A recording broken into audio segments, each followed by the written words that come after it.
ನಮಸ್ಕಾರ ಸ್ನೇಹಿತರೆ, ತಮ್ಮೆಲ್ಲರಿಗೂ Shri organic chicken and goat farming ಚಾನಲ್ಗೆ ಸ್ವಾಗತ. ನಾನು ಶ್ರೀನಿವಾಸ್. ಸ್ನೇಹಿತರೆ, ಈ ದಿನ ನಾನು ಪ್ರಮುಖವಾಗಿ ತಮ್ಮೊಂದಿಗೆ ಹಂಚಿಕೊಳ್ಳುವಂತಹ ಪ್ರಮುಖ ವಿಚಾರ ಏನು ಅಂತ ನೋಡೋದಾದರೆ, ಕುರಿ ಮತ್ತು ಮೇಕೆ ಸಾಕಾಣಿಕೆಯಲ್ಲಿ ರೋಗ ನಿರ್ವಹಣೆ ಅನ್ನೋದು ತುಂಬ ಮುಖ್ಯ ಆಗುತ್ತೆ. ನಾವು ಕುರಿ ಮತ್ತು ಮೇಕೆ ಸಾಕಾಣಿಕೆ ಮಾಡುವಂಥ ಸಂದರ್ಭದಲ್ಲಿ ಯಾವ್ಯಾವ ರೀತಿಯಾದಂತಹ ರೋಗಗಳು ಬರುತ್ತೆ ಕುರಿ ಅಥವಾ ಮೇಕೆಗಳಿಗೆ ಅನ್ನೋದು ಒಂದಷ್ಟು ಮಾಹಿತಿಯನ್ನು ನಾವು ತಿಳ್ಕೊಂಡಿರೋದು ತುಂಬ ಮುಖ್ಯ ಆಗುತ್ತೆ. ನೋಡಿ, ಈಗಾಗಲೇ ನಾವು ತಿಳಿದಂಗೆ ಎರಡು ರೀತಿಯಾಗಿ ಕುರಿ ಅಥವಾ ಮೇಕೆಯನ್ನು ಸಾಕಾಣಿಕೆ ಮಾಡ್ತಾರೆ. ಒಂದು ಕೊಟ್ಟಿಗೆ ಪದ್ಧತಿ, ಇನ್ನೊಂದು ಬಯಲು ಮೇವಿಗೆ. ಈ ಬಯಲು ಮೇವಿಗೆ ಹೋಲಿಸ್ಕೊಂಡಾಗ ಒಂದಷ್ಟು ಕಾಯಿಲೆಗಳನ್ನು ನಾವು ನೋಡ್ತಾ ಹೋಗ್ತೀವಿ. ಅದೇ ರೀತಿ ಕೊಟ್ಟಿಗೆ ವ್ಯವಸ್ಥೆಯಲ್ಲಿ ಅಥವಾ ಈ ಶೆಡ್ಗಳನ್ನು ಮಾಡಿ ಕುರಿ ಅಥವಾ ಮೇಕೆಯನ್ನು ಸಾಕಾಣಿಕೆ ಏನು ಮಾಡ್ತಾರೆ, ಅಲ್ಲಿ ಒಂದಷ್ಟು ರೀತಿಯಾದಂತಹ ಕಾಯಿಲೆಗಳನ್ನು ನೋಡ್ತಾ ಹೋಗ್ತೀವಿ. ಈ ಎರಡೂ ಸಾಕಾಣಿಕಾ ವಿಧಾನಗಳಲ್ಲಿ ಕಾಮನ್ ಆಗಿ ಅಂದರೆ ಸರ್ವೇ ಸಾಮಾನ್ಯಕ್ಕಾಗಿ ಒಂದಷ್ಟು ಕಾಯಿಲೆಗಳು ಕಂಡು ಬರ್ತಾ ಹೋಗ್ತವೆ. ಈಗ ಮನುಷ್ಯ ಯಾವ ರೀತಿ ತನ್ನ ಜೀವನದಲ್ಲಿ ಹಲವಾರು ರೀತಿಯಾದಂತಹ ರೋಗ ರುಜಿನಗಳಿಗೆ ತುತ್ತಾಗ್ತಾನೋ, ಅದೇ ರೀತಿ ಕುರಿ, ಮೇಕೆ, ಕೋಳಿ ಮತ್ತು ಹಸು, ಈ ರೀತಿ ಎಲ್ಲ ಜೀವಿಗಳು ಕಾಯಿಲೆಗಳಿಗೆ ತುತ್ತಾಗ್ತಾ ಹೋಗುತ್ತೆ.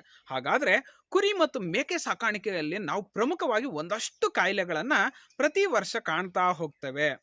ನೋಡಿ, ಇದು ಸೀಸನಲ್ ಬೇಸಿಸ್ ಮೇಲೆ ಕಾಯಿಲೆಗಳು ಬರ್ತಾ ಹೋಗುತ್ತೆ. ಚಳಿಗಾಲದಲ್ಲಿ ಒಂದಷ್ಟು ರೀತಿಯಾದಂಥ ಕಾಯಿಲೆಗಳನ್ನು ನೋಡ್ತಾ ಹೋಗ್ತೀವಿ, ಬೇಸಿಗೆಯಲ್ಲಿ ಒಂದಷ್ಟು ರೀತಿಯಾದಂಥ ಕಾಯಿಲೆಗಳನ್ನು ನೋಡ್ತೀವಿ, ಮಳೆಗಾಲದಲ್ಲಿ ಒಂದಷ್ಟು ಕಾಯಿಲೆಗಳನ್ನು ನೋಡ್ತಾ ಹೋಗ್ತೀವಿ. ಹಾಗಾದರೆ ಪ್ರಸ್ತುತ ಈಗ ಈ ಪ್ರೆಸೆಂಟ್ ಕ್ಲೈಮೇಟ್ ಅಂತ ನೋಡೋದಾದರೆ, ಈಗ ನಾವು ಚಳಿಗಾಲದ ಅವಧಿಯಲ್ಲಿ ಇದ್ದೀವಿ. ಸೊ ಈ ಡಿಸೆಂಬರಿಂದ ಫೆಬ್ರವರಿವರೆಗೂ ಈ 3 ಮಾಸಗಳು ಅಥವಾ ಮಂತ್ಸ್ ಏನಿದೆ, ಈ 3 ತಿಂಗಳುಗಳಲ್ಲಿ ಹಲವಾರು ರೀತಿಯಾದಂತಹ ಕಾಯಿಲೆಗಳನ್ನು ನೋಡ್ತಾ ಹೋಗ್ತೀವಿ. ನೋಡಿ, ಮೇಕೆ ಕುರಿಗಳು ಹೆಚ್ಚಾಗಿ ಕಾಯಿಲೆಗಳಿಗೆ ತುತ್ತಾಗೋದಂದರೆ ಚಳಿಗಾಲ ಮತ್ತು ಮಳೆಗಾಲದ ಅವಧಿಗಳಲ್ಲಿ. ಈ ಬೇಸಿಗೆಯಲ್ಲಿ ಮೇಕೆ ಮತ್ತು ಕುರಿಗಳು ಅಷ್ಟೇನು ಕಾಯಿಲೆಗಳಿಗೆ ತುತ್ತಾಗೋದಿಲ್ಲ. ಆಗ ಮೇವಿನ ಸಮಸ್ಯೆಗಳು ಕಂಡು ಬರಬಹುದಷ್ಟೇ. ನಿಮ್ಮಲ್ಲಿ ಏನಾದರೂ ಒಣಮೇವಿದ್ರೆ ಆಗಲೂ ಸಹ ಸಮಸ್ಯೆ ಆಗೋದಿಲ್ಲ. ಆದರೆ ಚಳಿಗಾಲ ಮತ್ತು ಮಳೆಗಾಲದಲ್ಲಿ ಎಷ್ಟೇ ನಮಗೆ ಮೇವಿನ ಲಭ್ಯತೆ ಇದ್ದರೂ ಸಹ ಅದರ ಜೊತೆಗೆ ಕುರಿ ಮತ್ತು ಮೇಕೆಗಳಿಗೆ ಕಾಯಿಲೆಗಳು ಹೆಚ್ಚಾಗ್ತಾ ಇರುತ್ತೆ. ಅವು ದೇಹದಲ್ಲಿ ದೃಢತೆ ಇರೋದಿಲ್ಲ, ಆರೋಗ್ಯತೆ ಇರೋದಿಲ್ಲ, ಮತ್ತು ಹೆಚ್ಚಾಗಿ ಮೈಯನ್ನು ಕಟ್ಟೋ ಅಂತಹ ಅಥವಾ ಫ್ಯಾಟನಿಂಗ್ ಅಂತ ಏನು ಕರಿತೀವಿ, ಅಥವಾ ಮಾಂಸದ ಪ್ರಮಾಣ ಹೆಚ್ಚಾಗುವಂಥ ಸಾಧ್ಯತೆಗಳು ತುಂಬ ಕಡಿಮೆ ಇರ್ತವೆ. ಪ್ರಮುಖವಾಗಿ ನೋಡಿ, ಮೇಕೆ ಅಥವಾ ಕುರಿಗಳು ತೇವವನ್ನು ಜಾಸ್ತಿ ತುಳಿಬಾರ್ದು ಅಂತ ಹೇಳ್ತವೆ. ಯಾಕೆ ತೇವ ಅಥವಾ ಈ ಒಂದು ಗಲೀಜನ್ನು ಹೆಚ್ಚಾಗಿ ತುಳಿಬಾರ್ದು ಅಂದರೆ, ಅಲ್ಲಿ ಹಲವಾರು ರೀತಿಯಾದಂಥ ಬ್ಯಾಕ್ಟೀರಿಯಾಗಳು, ವೈರಸ್ಗಳು ಇರ್ತವೆ. ಅವು ಮೇಕೆಗಳ ದೇಹಕ್ಕೆ ಅತಿ ವೇಗವಾಗಿ ಪ್ರವೇಶಿಸಿ ಅವುಗಳ ಒಂದು ದೇಹವನ್ನು ಡ್ಯಾಮೇಜ್ ಮಾಡುವಂಥ ಸಾಧ್ಯತೆಗಳು ಹೆಚ್ಚಾಗಿರ್ತವೆ ಅಂತ ನೋಡಬಹುದು. ಹಾಗಾದರೆ ಸರ್ವೇ ಸಾಮಾನ್ಯಕ್ಕೆ ಚಳಿಗಾಲದಲ್ಲಿ ನೀವು ಗಮನಿಸೇ ಇರ್ತೀರಾ, ಕುರಿ ಹೆಚ್ಚಾಗಿ ಕೆಮ್ಮುತ್ತೆ ಮತ್ತು ಅದು ಸೀನೋದನ್ನು ನೋಡ್ತೀವಿ. ಅಂದರೆ ಹೆಚ್ಚಾಗಿ ನೆಗಡಿ ಹಿಡಿಯುತ್ತೆ. ಈ ಒಂದು ಕುರಿ ಅಥವಾ ಮೇಕೆಗಳಿಗೆ ಹೆಚ್ಚಾಗಿ ಕೆಮ್ಮು ಮತ್ತು ನೆಗಡಿಗಳು ಈ ಒಂದು ಚಳಿಗಾಲದಲ್ಲಿ ಕಂಡು ಬರೋದನ್ನು ನೋಡ್ತಾ ಹೋಗ್ತೀವಿ. ಯಾಕೆ ಈ ರೀತಿಯಾದಂತಹ ಕಾಯಿಲೆಗಳು ಕಂಡು ಬರ್ತವೆ?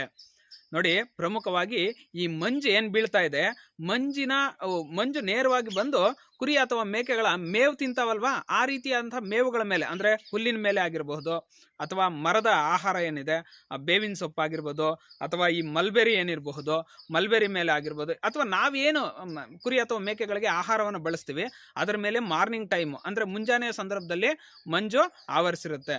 ಮತ್ತು ಬಯಲು ಮೇವಿಗೆ ಹೋದವರು ಸಂಜೆ ಎಷ್ಟೊತ್ತಾದರೂ ಅಲ್ಲೇ, ಅಂದರೆ ಕುರಿ ಅಥವಾ ಮೇಕೆಗಳು ಸಂಜೆ ಹೊತ್ತು ಹೆಚ್ಚಾಗಿ ಮೇವನ್ನು ಮೇಯ್ತಾ ಹೋಗ್ತವೆ. ಅಂದರೆ ಇನ್ನೇನು ಮನೆಗೆ ಹೊರಟ್ಬಿಡ್ತೀವಿ, ಈಗ ಬೇಗ ತಾವು ಹೊಟ್ಟೆ ತುಂಬಿಸ್ಕೋಬೇಕು ಅನ್ನೋ ಆತುರದಲ್ಲಿ ಆ ಸಂದರ್ಭದಲ್ಲಿ ಹೆಚ್ಚಾಗಿ ಮೇಯ್ತಾ ಹೋಗ್ತವೆ.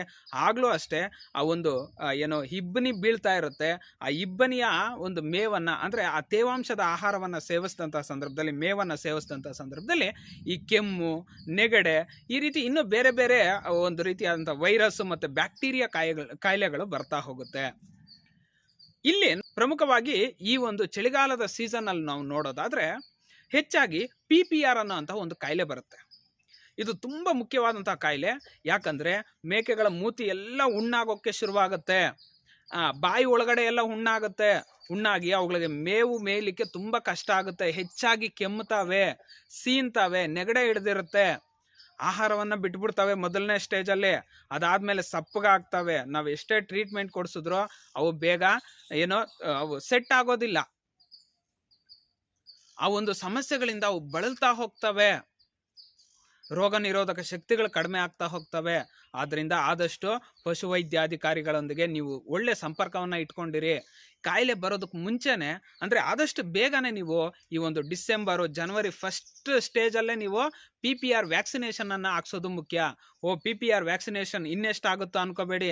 ನಿಮ್ಮ ಹತ್ತಿರದ ಪಶುವೈದ್ಯಾಧಿಕಾರಿಗಳು ಅಥವಾ ಈ ಒಂದು ವೆಟರ್ನರಿ ಡಿಪಾರ್ಟ್ಮೆಂಟ್ ಅವ್ರನ್ನ ಭೇಟಿ ಆದಂಥ ಸಂದರ್ಭದಲ್ಲಿ ಕೇವಲ ನಿಮಗೆ ತುಂಬ ಕಮ್ಮಿ ನೀವು ಅಲ್ಲಿ ಹೋದರೆ ಫ್ರೀಯಾಗಿ ಹಾಕ್ಕೊಡ್ತಾರೆ. ನಿಮಗೆ ನೀವು ಹಾಸ್ಪಿಟಲ್ಸ್ ಹತ್ರ ತಗೊಂಡು ಹೋಗ್ಬಿಟ್ರೆ ಫ್ರೀಯಾಗಿ ನಿಮ್ಮ ಒಂದು ಮೇಕೆ ಅಥವಾ ಕುರಿಗಳಿಗೆ ಲಸಿಕೆ ಹಾಕ್ಕೊಡೋದನ್ನು ನೋಡ್ತಾ ಹೋಗ್ಬೋದು.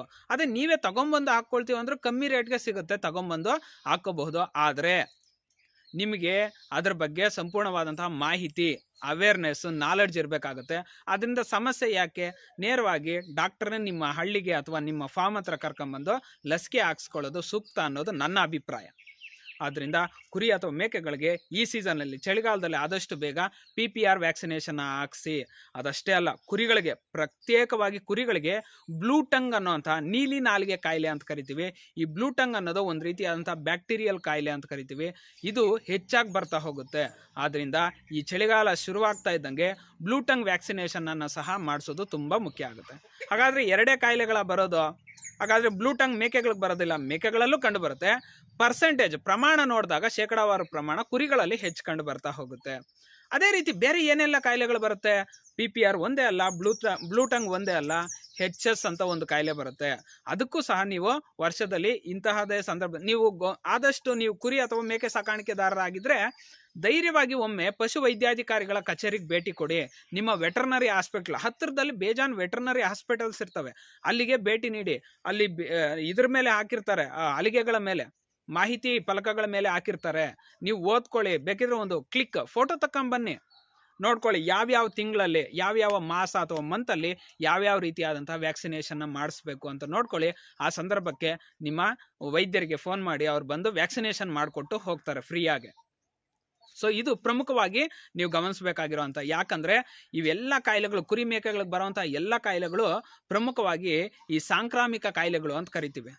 ಎಲ್ಲೋ ಮಾರ್ಕೆಟಿಗೆ ಹೋಗಿರ್ತೀವಿ, ಕಾಯಿಲೆ ಬಂದಿರೋಂಥ ಒಂದು ಕುರಿಯನ್ನು ಅಥವಾ ಒಂದು ಮೇಕೆಯನ್ನು ತಗೊಂಬಂದು ನಮ್ಮ ಗುಂಪೊಳಗೆ ಬಿಟ್ವಿ ಅನ್ಕೊಳ್ಳಿ, ಆಟೋಮೆಟಿಕ್ಲಿ ಇಲ್ಲಿ ಕಾಯಿಲೆ ಸ್ಪ್ರೆಡ್ ಆಗ್ತಾ ಹೋಗುತ್ತೆ. ಆದ್ದರಿಂದ ಆದಷ್ಟು ನೀವು ಅದನ್ನು ಕ್ವಾರಂಟೈನ್ ಮಾಡಬೇಕು. ಒಂದು 5 ರಿಂದ 10 ದಿನ ಕ್ವಾರಂಟೈನ್ ಮಾಡಬೇಕು, ಅಂದರೆ ಬೇರೆ ಕಡೆ ಇಡಬೇಕು.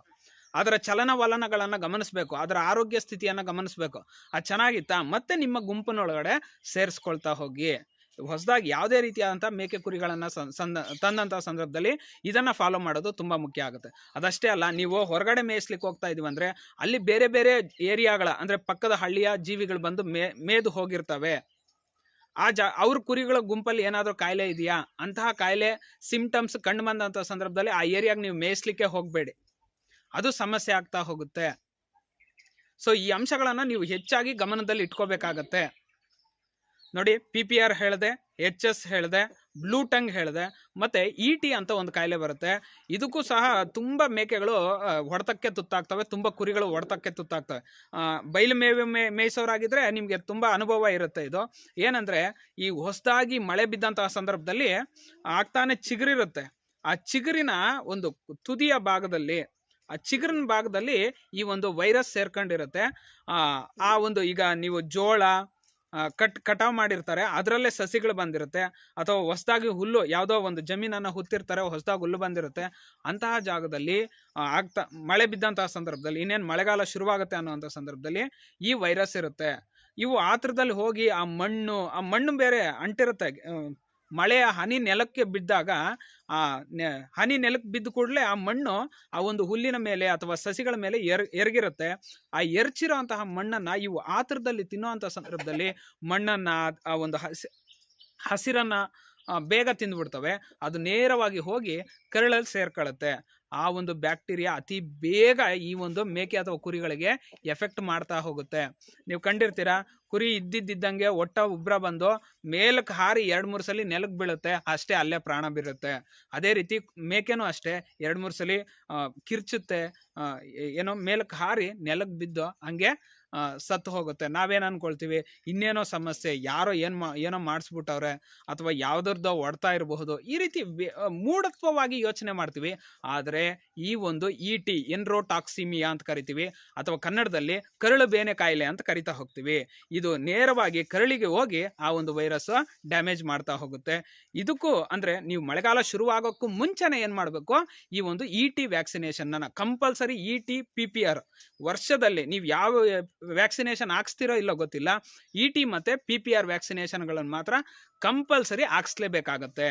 ಯಾಕಂದರೆ ನಾವು ಲಕ್ಷಾಂತರ ರೂಪಾಯಿ ಬಂಡವಾಳವನ್ನು ಹೂಡಿರ್ತೀವಿ ನೋಡಿ. ನಮಗೆ ಕುರಿ ಅಥವಾ ಮೇಕೆ ಶೆಡ್ಡಿಂದ ಲಾಭ ಬರಲ್ಲ, ಅದು ಡೆಡ್ ಇನ್ವೆಸ್ಟ್ಮೆಂಟ್ ಆಗಿರುತ್ತೆ.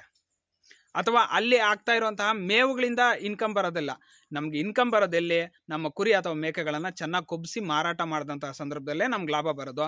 ಅದೇ ಕುರಿ ಅಥವಾ ಮೇಕೆಗಳು ಈ ಥರ ಕಾಯಿಲೆಗಳಿಗೆ ತುತ್ತಾಗಿ ಗುಂಪೆ ಹೊಡೆತಕ್ಕೆ ತುತ್ತಾಗಿ ಸಾಯ್ತಾ ಇದ್ರೆ ನಾವು ಸಂಪೂರ್ಣವಾಗಿ ಶೆಡ್ಡನ್ನು ಮುಚ್ಕೋಬೇಕಾಗತ್ತೆ. ಅಥವಾ ಅನುಭವದ ಕೊರತೆ ಆಗಿ ಇನ್ನೊಬ್ರು ನಮ್ಮನ್ನು ಆಡ್ಕೊಳ್ಳೋ ಥರ ಆಗುತ್ತೆ. ಅಥವಾ ನಮ್ಮ ಬಿಸ್ನೆಸ್ಸಲ್ಲಿ ನಾವು ಅನುಭವವನ್ನು ಕಳ್ಕೊಬೇಕಾಗತ್ತೆ, ಎದೆಗುಂದಬೇಕಾಗತ್ತೆ, ಸೋಲ್ಬೇಕಾಗತ್ತೆ. ಈ ಯಾವುದೇ ಸಮಸ್ಯೆಗಳನ್ನ ನಾವು ಎದುರಿಸಬಾರ್ದು ಅಂದರೆ ಕುರಿ ಅಥವಾ ಮೇಕೆಗಳನ್ನು ತರೋಕ್ಕೆ ಮುಂಚೆನೇ ಸಹ ಈ ಎಲ್ಲ ಕಾಯಿಲೆಗಳ ಬಗ್ಗೆ ನಮಗೆ ಒಂದಷ್ಟು ಮಾಹಿತಿ ಗೊತ್ತಿರಬೇಕಾಗತ್ತೆ. ಎಲ್ಲಿ ಗೊತ್ತಿರುತ್ತೆ? ನಿಮ್ಮ ಹತ್ತಿರದ ಪಶುವೈದ್ಯಾಧಿಕಾರಿಗಳಿಂದ ತಿಳ್ಕೊಬೇಕಾಗುತ್ತೆ. ಅಥವಾ ನೀವೇ ಗೂಗಲಲ್ಲಿ ಸರ್ಚ್ ಮಾಡಿ ಯಾವ್ಯಾವ ಕಾಯಿಲೆಗಳು ಕಂಡು ಬರುತ್ತೆ, ಅದಕ್ಕೆ ಏನು ವ್ಯಾಕ್ಸಿನೇಷನ್ ಬೇಕಾಗುತ್ತೆ. ಸೊ ಒಂದೆರಡು ಸಲ ನಿಮ್ಮ ವೈದ್ಯಾಧಿಕಾರಿಗಳನ್ನ ಭೇಟಿ ಆದಂತಹ ಸಂದರ್ಭದಲ್ಲಿ ನಿಮ್ಗೆ ಸಂಪೂರ್ಣವಾಗಿ ಮಾಹಿತಿ ಸಿಗುತ್ತೆ. ಇನ್ನೊಂದು ಸಮಸ್ಯೆ ಅಂದರೆ, ನಾನು ಒಂದು ಏನು ಸೆನ್ಸಸ್ ಪ್ರಕಾರ ತಿಳ್ಕೊಂಡಿದ್ದೆ, ಸುಮಾರು 10,000 ಜಾನುವಾರುಗಳಿಗೆ ಒಬ್ಬರೇ ಡಾಕ್ಟರ್ ಇದ್ದಾರಂತೆ, ಪಶುವೈದ್ಯರು.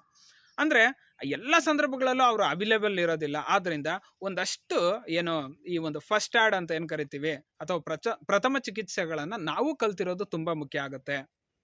ನಿಮ್ಮ ಒಂದು ಮೇಕೆ ಅಥವಾ ಕುರಿ ಫಾರ್ಮ್ಗಳಲ್ಲಿ ಆದಷ್ಟು ಈ ಒಂದು ORS ಪೌಡರ್ನ ಇಟ್ಕೊಳ್ಳಿ. ಯಾವುದೋ ಕುರಿಗೆ ಅಥವಾ ಮೇಕೆಗೆ ಜ್ವರ ಬಂತು ಆ ಸಂದರ್ಭದಲ್ಲಿ ನೀವು ಇಂಜೆಕ್ಷನ್ ಹಾಕ್ಸಿದ್ಮೇಲೆ ಒಂದಿನ ಒಂದು ಅರ್ಧ ದಿನ ಅದು ಮೇಯಲ್ಲ, ಆದರೆ ಇಂಜೆಕ್ಷನ್ ಮಾತ್ರ ಹಾಕ್ಸಿರ್ತೀವಿ. ಆ ಪವರ್ ಇರುತ್ತಲ್ಲ, ಆ ಪವರ್ಗೆ ಅದು ವೀಕ್ ಆಗ್ತಾ ಹೋಗುತ್ತೆ. ಒಂದಷ್ಟು ORS ಪೌಡರ್ನ ಕೊಡಿ ಅಥವಾ ಗ್ಲೂಕೋಸ್ ಪೌಡರ್ನ ಇಟ್ಕೊಳ್ಳಿ. ಇನ್ಸ್ಟೆಂಟ್ ಎನರ್ಜಿ ಅಂತ ಕರಿತೀವಿ ಇದನ್ನು. ಯಾವುದೇ ಮೇಕೆ ಅಥವಾ ಕುರಿ ಕಾಯಿಲೆಗಳಿಗೆ ತುತ್ತಾದಂತಹ ಸಂದರ್ಭದಲ್ಲಿ ಅಥವಾ ಬಾಯಿ ಹುಣ್ಣಾದಂತಹ ಸಂದರ್ಭದಲ್ಲಿ ಅವು ಮೇವಿನ ಮೇಲೆ ಹೆಚ್ಚು ಒಲವು ತೋರಿಸೋದಿಲ್ಲ. ಅವುಗಳಿಗೆ ತಿನ್ನೋ ಆಸೆ ಇದ್ರೂ ಸಹ ತಿನ್ನೋ ಅಂಥ ಶಕ್ತಿ ಇರೋದಿಲ್ಲ. ಆಗ ನೀವು ಲಿಕ್ವಿಡ್ ರೂಪದಲ್ಲಿ ಕೊಡಬೇಕಾಗತ್ತೆ. ಯಾಕೆ? ಅವುಗಳಿಗೆ ಇನ್ಸ್ಟೆಂಟ್ ಎನರ್ಜಿ ಅಂದರೆ ಆಗಿಂದಾಗಲೇ ಶಕ್ತಿ ಬರುತ್ತೆ. ORS ಆಗಲಿ ಗ್ಲೂಕೋಸ್ ಪೌಡರ್ ಆಗಲಿ ಕೊಟ್ಟಂತಹ ಸಂದರ್ಭದಲ್ಲಿ. ಅಥವಾ ಮೇಕೆ ತಗಲ್ಸ್ಕೊಂಡು ಹುಣ್ಣಾಯಿತು ಅಥವಾ ಕುರಿಗೆ ಏನೋ ಗಾಯ ಆಯಿತು, ಆ ಸಂದರ್ಭದಲ್ಲಿ ಏನು ಮಾಡಿ, ನೀವು ಒಂದಷ್ಟು ಅರಿಶಿಣದ ಒಂದು ಪುಡಿಯನ್ನು ಇಟ್ಕೋಬೇಕಾಗುತ್ತೆ. ಅದನ್ನು ಹಾಕಿ, ಅದರಲ್ಲೂ ಸಹ ತುಂಬ ರೋಗ ನಿರೋಧಕ ಶಕ್ತಿ ಇರುತ್ತೆ. ಈ ರೀತಿಯಾದಂತಹ ರೋಗ ನಿರೋಧಕ ಶಕ್ತಿ ಇರೋದ್ರಿಂದ ಅದು ಆ ಹುಣ್ಣಿನ ಸುತ್ತು ಯಾವುದೇ ರೀತಿಯಾದಂತಹ ಸೂಕ್ಷ್ಮಾಣು ಜೀವಿಗಳು ಹರಡಿ ಅಲ್ಲಿ ಹುಳ ಉಪ್ಟೆ ಬೀಳ್ದಂಗೆ ಸಂರಕ್ಷಣೆ ಆಗುತ್ತೆ. ಅದಷ್ಟೇ ಅಲ್ಲ, ಈ ಒಂದು ಸ್ಪ್ರೇ ಬರುತ್ತೆ, ಈ ಸೆತ್ತೆ ಬೀಳೋದು ಅಂತಾರೆ ಮೇಕೆ ಅಥವಾ ಕುರಿಗಳಿಗೆ. ಆ ರೀತಿಯಾದ ಹುಳುಗಳು ಬೀಳ್ತವೆ ಆಗಾಗ. ಎಲ್ಲಾದರೂ ಸಣ್ಣದಾಗಿ ಗಾಯ ಮಾಡ್ಕೊಂಡಿದ್ರೆ ಮೇಕೆ ಅಥವಾ ಹುಳುಗಳು, ಆ ಸೆತ್ತೆಗಳು ಬೀಳ್ತವೆ. ಅವು ಬೀಳಬಾರ್ದಂದ್ರೆ, ಆ ಹುಳುಗಳು ಬೀಳಬಾರ್ದಂದ್ರೆ ನೀವು ಆ ಸ್ಪ್ರೇನ ಇಟ್ಕೊಂಡು, ನಿಮಗೆ ಹತ್ತಿರದ ಒಂದು ಮೆಡಿಕಲ್ ಶಾಪ್ಗಳಲ್ಲಿ ಸಿಗ್ತಾ ಹೋಗುತ್ತೆ, ಅದನ್ನು ತಂದು ನೀವು ಸ್ಪ್ರೇ ಮಾಡಿದಂತಹ ಸಂದರ್ಭ. ಇವೆಲ್ಲ ಬೇಸಿಕ್ ನಮ್ಮ ಒಂದು ಫಾರ್ಮ್ನಲ್ಲಿ ನಾವು ಕಂಪಲ್ಸರಿ ಇಟ್ಕೋಬೇಕಾಗಿರುವಂತಹ ಬೇಸಿಕ್ ಮೆಟೀರಿಯಲ್ಸು. ಇವನ್ನ ಇಟ್ಕೊಳ್ಳಿ. ಸೊ ಇವು ಸಹ ನಿಮಗೆ ತುಂಬ ಹೆಲ್ಪ್ ಆಗ್ತಾ ಹೋಗ್ತವೆ. ಅದಷ್ಟೇ ಅಲ್ಲ, ನಿಮ್ಮ ಒಂದು ಕುರಿ ಅಥವಾ ಮೇಕೆಗಳಿಗೆ ಈ ಜಿಗಣೆಗಳು ಅಥವಾ ಉಣ್ಣೆ ಅಂತ ಏನು ಕರಿತೀವಿ, ಸಣ್ಣ ಸಣ್ಣ ಹುಳುಗಳೆಲ್ಲ ಅಂಟ್ಕೊಂಡಿರ್ತವೆ ಮೇಕೆ ಅಥವಾ ಕುರಿಗಳಿಗೆ. ಅವೆಲ್ಲ ಹೋಗಲಾಡಿಸ್ಬೇಕಂದ್ರೆ ನೀವು ಆ ಬ್ಯೂಟೆಕ್ಸ್ ಒಂದಷ್ಟು ಲಿಕ್ವಿಡ್ ತಗೊಂಬನ್ನಿ, ಅದನ್ನು ಇಟ್ಕೊಂಡಿರಿ. ಒಂದು ನೀರಿಗೆ ಬೆರೆಸಿ, 1 ಲೀಟ್ರ್ ನೀರಿಗೆ ಒಂದು 5ರಿಂದ 10 ml ಬೆರೆಸಿ ಆಗಾಗ ಸ್ಪ್ರೇ ಮಾಡ್ತಾ ಇರಿ. ಅವೆಲ್ಲ ಸತ್ತು ಹೋಗುತ್ತೆ. ಈ ಕಿವಿಗಳಲ್ಲಿ ನಾವು ಕೊಟ್ಟಂಥ ಆಹಾರ ಚೆನ್ನಾಗಿ ಮೈಯೊಡ್ಡಬೇಕಂದ್ರೆ ಆ ಎಲ್ಲ ರೀತಿಯಾದಂತಹ ಬಾಹ್ಯ ಜೀವಿಗಳಿಂದ, ಸೂಕ್ಷ್ಮಾಣು ಜೀವಿಗಳಿಂದ ನಮ್ಮ ಕುರಿ ಅಥವಾ ಮೇಕೆಗಳನ್ನು ನಾವೇ ರಕ್ಷಣೆ ಮಾಡ್ಕೋಬೇಕಾಗತ್ತೆ. ನಾವು ತಿಂದಿದ್ದನ್ನೆಲ್ಲ ಅವು ತಿಂದಾಗ್ತಾ ಇದ್ರೆ ನಾವು ಕುರಿ ಅಥವಾ ಮೇಕೆಗಳನ್ನು ರಕ್ಷಣೆ ಮಾಡ್ಕೊಳ್ಳೋದಕ್ಕೆ ಆಗೋದಿಲ್ಲ. ಇದೆಲ್ಲ ಅಲ್ಲದೆ ಜಂತು ಪ್ರತಿ 2 ತಿಂಗಳಿಗೊಮ್ಮೆ ಅಥವಾ 2.5-3 ತಿಂಗಳಿಗೊಮ್ಮೆ, ಆದಷ್ಟು 2 ತಿಂಗಳಿಗೊಮ್ಮೆ ನೀವು ಬೇರೆ ಬೇರೆ ರೀತಿಯಾದಂತಹ ರಿಂಗ್ ವಾಮ್ಸ್ ಅಂತೆ, ಟೇಪ್ ವಾಮ್ಸ್ ಅಂತೆ, ಈ ರೀತಿ ಅಂದರೆ ಈ ಒಂದು ಲಾಡಿ ಹುಳಿಗಳಂತೆ ಅಥವಾ ಈ ಒಂದು ಸುತ್ತು ಅಂದರೆ ನಿಮಗೆ ಒಂದು ರೀತಿಯ ಸುರುಳಿ ಆಕಾರದ ಒಂದು ಜಂತು ಹುಳುಗಳು ನಿಮ್ಮ ಮೇಕೆ ಅಥವಾ ಕುರಿಗಳಲ್ಲಿ ಹೆಚ್ಚಾಗಿ ಕಾಣಿಸ್ಕೊಳ್ತಾ ಹೋಗುತ್ತೆ. ಇವೆಲ್ಲ ಸೂಕ್ಷ್ಮ ಅವು ಆಹಾರ ತಿನ್ನುವಂತಹ ಬರದಲ್ಲಿ ಬೇಗ ಎಲ್ಲ ರೀತಿಯಾದಂತಹ ಒಂದು ಸೂಕ್ಷ್ಮಾಣು ಜೀವಿಗಳನ್ನು ತಿಂದುಬಿಡ್ತವೆ. ಮಣ್ಣಲ್ಲಿರುತ್ತೆ, ಮಣ್ಣು ಅಂಟ್ಕೊಂಡಿರುತ್ತೆ, ಆ ಮಣ್ಣನ್ನು ಎಷ್ಟೋ ಸಲ ತಿಂದುಬಿಡ್ತಾವೋ, ಆವಾಗ ಜಂತುಗಳು ನಮ್ಮ ಒಂದು ಮೇಕೆ ಅಥವಾ ಕುರಿಗಳ ಹೊಟ್ಟೆಯಲ್ಲಿ ಸಂಗ್ರಹ ಆಗಿ ಇವುಗಳು ತಿನ್ನುವಂಥ ಆಹಾರವನ್ನ ಅವೇ ತಿಂದಾಗ್ತಾ ಇರುತ್ತೆ. ಆದ್ದರಿಂದ ಮಸ್ಟ್ ಆ್ಯಂಡ್ ಶುಡ್ ಕಂಪಲ್ಸರಿ ನಾವೇನು ಮಾಡಬೇಕಾಗುತ್ತೆ, 2 ತಿಂಗಳಿಗೊಮ್ಮೆ ಅಥವಾ 3 ತಿಂಗಳಿಗೊಮ್ಮೆ ನಮ್ಮ ಮೇಕೆಗಳಿಗೆ ಡಿವಾರ್ಮಿಂಗ್ ಮಾಡೋದು ಅಥವಾ ಜಂತು ಹುಳದ ಔಷಧಿಯನ್ನು ಹಾಕೋದು ತುಂಬ ಉತ್ತಮ. ಇದು ಸಹ ನಿಮಗೆ ಫ್ರೀಯಾಗೇ ಸಿಗುತ್ತೆ ನಿಮ್ಮ ಒಂದು ಏನು ವೆಟರ್ನರಿ ಹಾಸ್ಪಿಟ್ಲಲ್ಲಿ. ಅಲ್ಲೂ ಸಿಗಲಿಲ್ಲ ಅಂದರೆ ನೀವು ಹತ್ತಿರದ ಏನು ಪಶು ಮೆಡಿಕಲ್ ಶಾಪ್ಗಳಲ್ಲಿ ನಿಮಗೆ ಸಿಗ್ತಾ ಹೋಗುತ್ತೆ. ಅದೆಲ್ಲದನ್ನು ಸಹ ಕೊಂಡ್ಕೊಂಡು ನಿಮ್ಮ ಒಂದು ಫಾರ್ಮಲ್ಲಿ ಸ್ಟಾಕ್ ಇಟ್ಕೊಳ್ಳೋದು ತುಂಬ ಸೂಕ್ತ ಅಂತ ಹೇಳ್ತಾ, ಇನ್ನೂ ಹಲವಾರು ಮಾಹಿತಿಗಳು ತಮ್ಮ ಜೊತೆಗೆ ಹಂಚ್ಕೊಳ್ಳೋವಿದ್ದಾವೆ. ಇನ್ನು ಮುಂದಿನ ವಿಡಿಯೋಗಳಲ್ಲಿ ಹಂಚ್ಕೊಳ್ತಾ ಹೋಗ್ತೇನೆ.